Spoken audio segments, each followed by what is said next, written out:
Okay, welcome to another episode of Five Nights at Candy. It is a new day. It is also a new night. In the game, it's a new day in real life.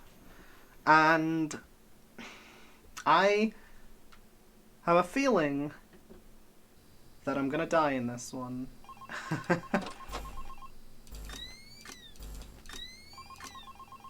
Okay. You have one new message. Let's hear the new message. Hello? Just checking in. Yeah, see, making he's sure already you're okay. moving. So remember that previous security guard I told you about? I do. Yeah, so we got a call from the police today. Apparently he has gone missing. He's moving so fast. I guess he actually was a bit crazy. I remember, like, the day before his last night of the week, he asked me to be with him on his shift that night. He told me there was He's something moving. he had to show me. I know, it sounds crazy, right? Although I declined, he still showed up for his shift. So, then of course, the next morning, we Yeah, found he's out there. That's fine. the blank character had been severely damaged. And then we checked the surveillance equipment. Okay, We he's still found there. out that he had brought a wrench and completely smashed blank. He had also left the building in the middle of his shift. He after probably that. smashed it because it tried to He must kill him the have, night you know, before. He was nowhere to be found the next morning. I don't Couldn't blame him. contact him or anything. So the manager just fired him and sent him a pink slip. Anyway, I'll leave you to I think your I can work. open the door Yeah, now. stay tight and we'll talk again tomorrow. Have a good night. Man, it's nerve-wracking. He's in there now. He hasn't moved yet. That's good. Okay, so I'm kind of getting the lore of the game now. The previous night guard, he smashed the fuck out of Blank because it was probably trying to kill him, if I had to guess, considering what Blank did to me in the last episode when he murdered me. I would probably guess that the previous guard had a similar experience.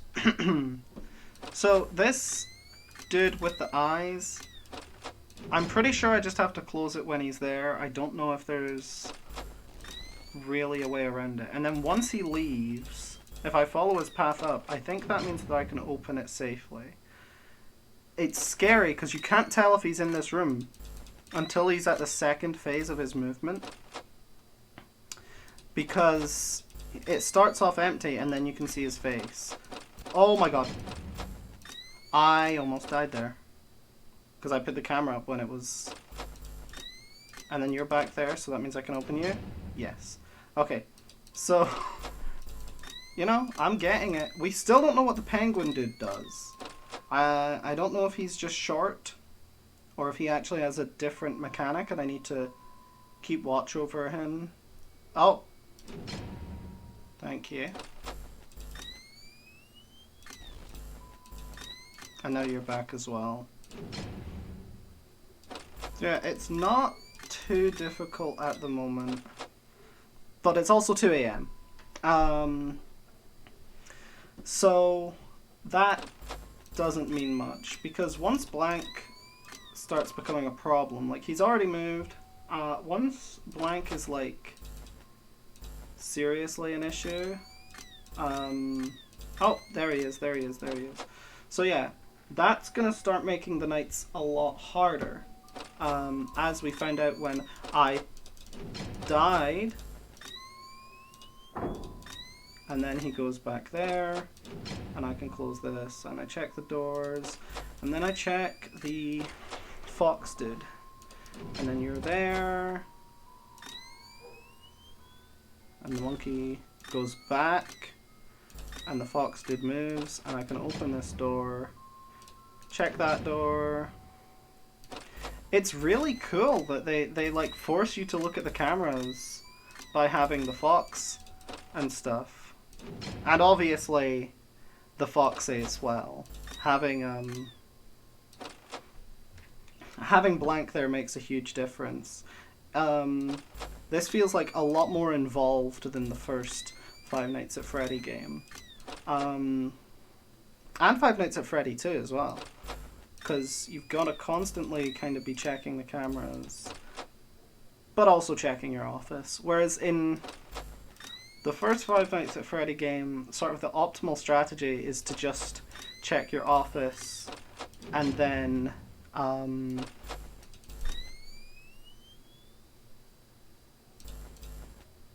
he's gone now. Ah, Jesus Christ. Yeah, so the optimal strategy in that game is just to sort of I don't know if... Yeah, okay, I'm safe on this side. And... Monkey. He's not in there, he's not in there. I don't know if that means that he's not currently active, like the fox guy, he's at the start of his cycle, or if he's somewhere else entirely. As far as I'm aware, he can only be in so many places. I should probably stop looking at my cameras. Man, this game gets me so, like, jittery. Yeah, okay, so he's there. Man. The flow of this game is really good as well. Like, the sort of path that I follow when I'm looking around and stuff, it feels really satisfying to play. Oh, so there we go. So he goes there, and then what? And then he's gone. So I presumably can open that. Okay, so that doesn't seem too bad either. Okay, he's there. Blank's good. You're here. And then I can check this, because when it goes staticky, that means that he's back. So we kind of figured that out, and then he's moved again. He's still there. Blank's still there.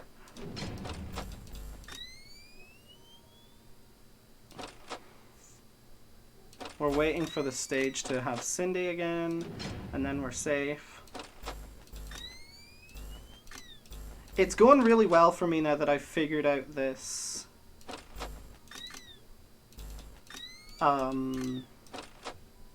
this routine, and that's kind of how Five Nights at Freddy games go. But I wouldn't be surprised if they throw something in that sort of changes it. Maybe the puppet will become active at night 5 or something, considering we saw them during the cutscenes. But that's just a guess. And then you're back. Yeah, no, the game flow is really fun.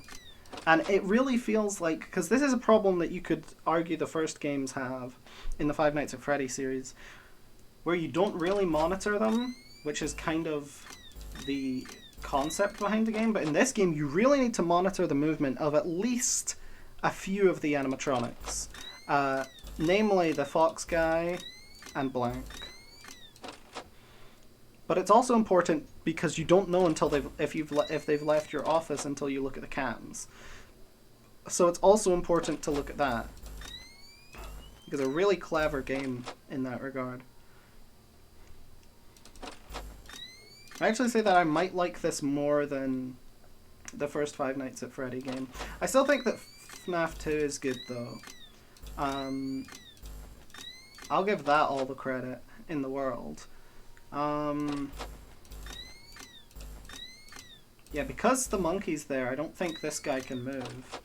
So I'm pretty much safe until the monkey gets to my door, I think. Because the fox... There we go. We did it. Let's see the next cutscene. The fox seems to go... Like, they both seem to go on the same path. So it's kind of like... If the monkey's in front, I don't think he can overtake the monkey. So it's actually kind of good to have him there. Okay, so we got Candy and Cindy. And I'm going to turn my head in the puppet. Yeah. Oh, he's pointing at them. He's like, nah, I don't like these guys.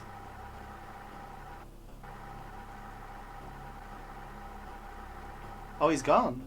What? Am I going to get jump scared? Oh, they're looking at me. It's so creepy. Those, like, Five Nights at Freddy 2 style cutscenes are really cool. Really, really cool. Wow. That is it for Night 4 of Five Nights at Candy.